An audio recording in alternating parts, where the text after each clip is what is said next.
Hadia Isazadeh, a 26-year-old Afghan youth activist and member of Afghanistan's Hazara minority, left her country in December to seek asylum in the United States. The native of Mazar-e-Sharif in northern Afghanistan is a survivor of a massacre by Taliban militants after they first captured the city on August 8, 1998. She recalls how her brother Ahmed, who was 13 at the time, was one of the victims. I do not know in which law, in which religious book it is written that you can kill a 13-year-old child by tying him to a truck and dragging him out on the street. A 2001 U.S. government report said Taliban militants killed at least 2,000 civilians after seizing the multi-ethnic city.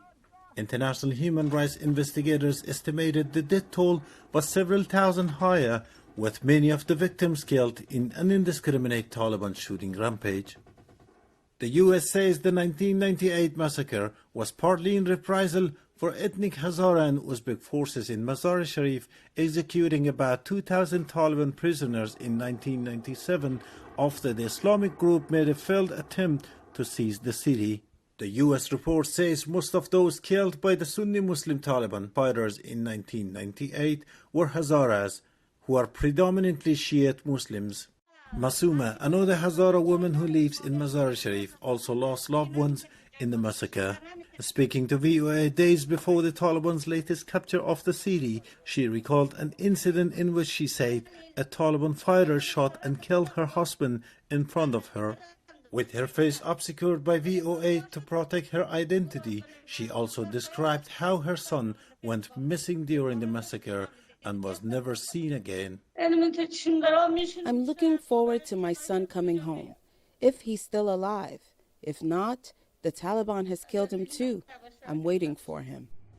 As the Taliban moved swiftly in recent months to retake control of Afghanistan, the group pledged not to repeat some of the harshest features of their previous rule. Isazadeh says she is willing to forgive the Taliban if they keep such promises. There should be no more civilians killed, no more children and girls barred from attending school. I do not want any other Afghan girl to experience what I experienced. However, Boston-based Afghan historian Zahra Lutfi says there is no sign of the Taliban changing its ways. After all these years, the Taliban's policy toward the Hazaras has always been to pursue targeted killings of the Hazara people. Masuma says she worries about the fate of her surviving daughters. It is said that the Taliban take young and beautiful girls for themselves to marry. They take the boys out of the house and kill them at nighttime. Neither woman nor man is safe. Where should I take refuge with my 4 daughters? Western media say Afghans in areas newly captured by the Taliban have reported numerous cases of women being forced into marriage in recent months. Mahdi Mehrain for VOA News, Washington.